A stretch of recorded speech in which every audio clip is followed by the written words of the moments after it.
মায়ের ভক্তরা, তোমাদের একটা জিনিস দেখাবো। এটা ফলটা কোন গাছের ফল অবশ্যই বলবে তোমরা যদি জানো। কিন্তু অনেক জায়গায় থাকে, গাছ হয়, গাছের গোড়ায় তলায় পড়ে থাকে ফলটা। তোমাদের ফলটা আমি অবশ্যই দেখাবো। তা এই ফলের কি গুণ আছে তোমাদের পরের ভিডিওতে অবশ্যই দেখাবো।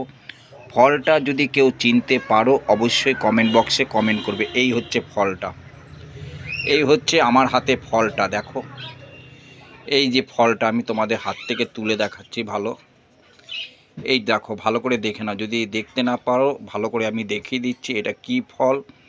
তোমরা অবশ্যই গ্রাম অঞ্চলে, শহরের দিকেও গাছ আছে, গাছের তলায় অনেক পড়ে থাকে। এই ফলটার কত গুণ আছে তা তোমাদের পরের ভিডিওতে আমি অবশ্যই দেব। আর যদি চিনতে পারো, চিনতে পেলেও কমেন্ট বক্সে কমেন্ট করবে, আর না চিনতে পারলে কমেন্ট করবে, আমি বলে দেব। দেখেছো ফলটা, ভালো করে দেখে নাও। যাই হোক, এই ফলটা একটা ভক্তকে দেব। এটাকে শোধন করে, এটার কাজ আছে, সেই কাজটা সেরে ভক্তকে দেব। যাই হোক, তোমরা ফলটা যদি চিনতে পারো অবশ্যই কমেন্ট বক্সে, আর না চিনতে পারলেও কমেন্ট করবে কিন্তু। যাই হোক, সবাই ভালো থাকো, সুস্থ থাকো। জয় মা মনসা মায়ের জয়।